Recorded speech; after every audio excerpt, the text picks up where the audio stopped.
Never again will it take to the air. 2. Breath. Slipping from water into air, a drowning in reverse. First breath. What can keep us safe? The walls we build, the masks we wear? It is fear of one another that makes it hard to breathe. In times like these, what other way to live if not from breath to breath? Tonight the things we can't say do not matter. Worth much more these long-distance phone calls just to hear each other breathe. I'll never know her, the daughter you told me you prayed for those years ago, a cathedral wrought of a single breath. Though you won't read this, you must surely know she isn't all you prayed for. Not less, only different. Mother, if I could, I'd give you once again that breath. Written in 2003 during the SARS crisis.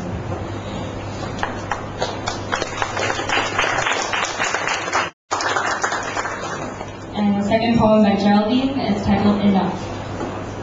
Man enough, Woman enough, old enough, young enough, rich enough, poor enough, good enough, bad enough, human enough, gay enough, straight enough, bi enough, trans enough, close enough, never enough, loud enough, clear enough, brave enough, strong enough, not enough, know enough, see enough, care enough, do enough, free enough, just enough, fair enough, almost enough, choice enough, will enough, rope enough, safe enough, lucky enough, happy enough, Singaporean enough, words enough, talked enough, heard enough, enough.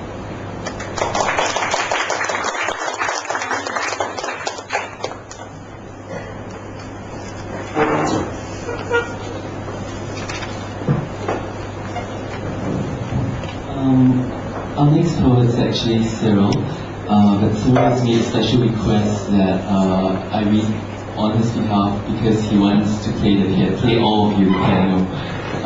So we're going to take this piece. Cyril is one of Singapore's, in my opinion, Singapore's best poets, one of its most prolific, one of its youngest, and one of its gay poets too.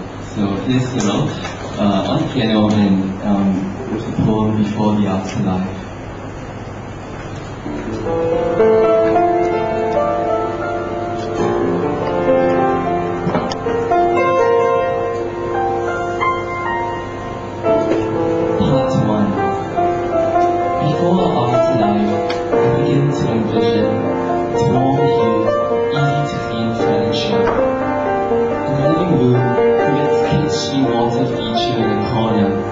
Plastic coin frozen in mid-swim.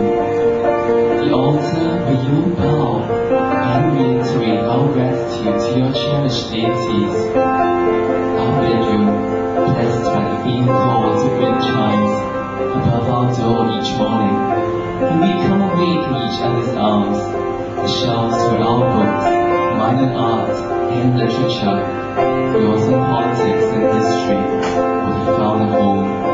Balcony is half the size of the apartment, weighed down by potted plants and must never fail to water, to roof extended for shade, a pair of parallel deck chairs, angled toward the sun.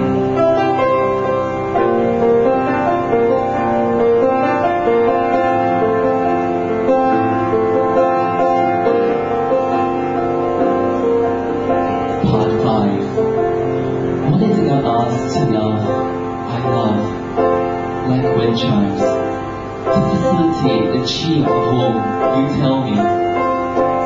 I imagine chi as a giggling child, gamboling in and out of every room, to listen closely to each chime and its sound. Briefly, a shimmering afterthought. I like to believe your faith in them would make sense, eventually, even as it is enough to know. You are determined to set the stage in our apartment for a play of happy endings and countless interchangeable acts. For now, allow me to only imagine waking to that subtle, glowing tune, or dozing to its lullaby in the dark. When you are off to work, or not yet home, there will be a kiss deep in my ears. When you are not there, the lingering comfort, shiny echo of feeling, the distant music of stars.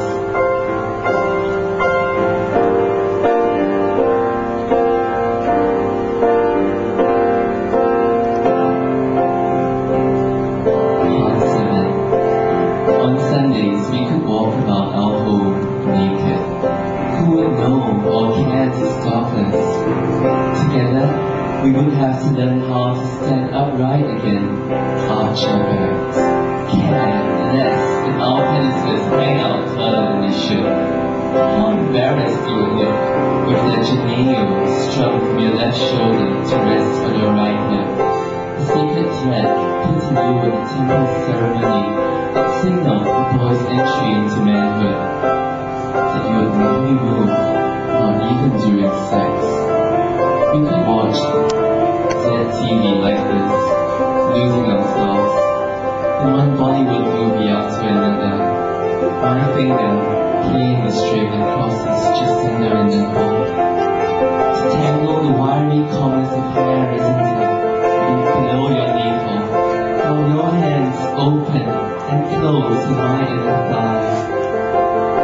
We could even dance with the balconies, our sunlit backdrop, nude as two spirits must be after shaking off their heavy coats of flesh, their pockets plump with too much regret and memory. Nothing left to fear but the unforgotten voices of our previous, less than courageous selves, haunting our minds as diminishing echoes of age-old admonishments, soft marks of prejudice and self-hatred. Two men dancing, naked, in their own home, bodies pressed against each other and swaying unhurriedly to that unspectacular rhythm in the light of an ordinary Sunday afternoon.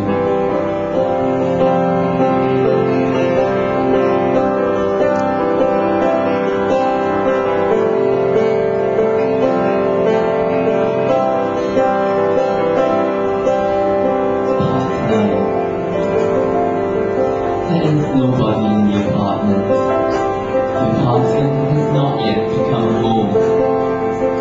The gleaming sofa is unoccupied. The sliding doors of the living room is open, disclosing sunlight from the balcony. No one is watching the news on television or reading the papers. Look, the fan is not turned on, but still it turns upon the urging of an uninvited breeze. Come into the kitchen, touch the stove that has never yielded a flame, the unopened mouths of empty cabinets, the muted washing machine. Visit the bedroom, but do not lay down in our bed, as it's wide enough for two men to curl up in each other's arms or come apart during sleep.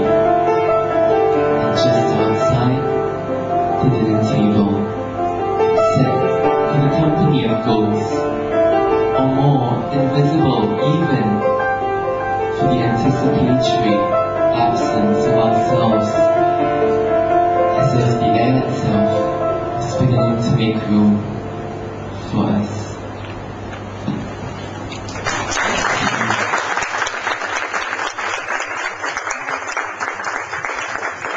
I would like to mention at the start, because I was so excited about reading Cyril's poems, that these are actually extracts from a longer piece. Cyril, where can the longer piece be found? It's in my new book. Check out the website. Okay, so Cyril's new book on his website. Website address, Cyril? Cyrilwong.com. Easy. CyrilWong.com. The book in question is called Like a Seed with its Singular Purpose, which is a lovely title, I think. To segue into the next poet. Yeah, when I was at Columbia, there were three of us, queer Singaporean queer Singaporean students born in the year of the monkey who could do sign language. All three of us are in the room tonight. One of them, the one who was in my poetry classes, and the one whose poems were sometimes mixed up with mine, was Tsang Yen. Yeah. Tsang Yen is, he prefers to be known as Yen Feng in his writing, and he's right over there, and he's going to grace us with his presence right now.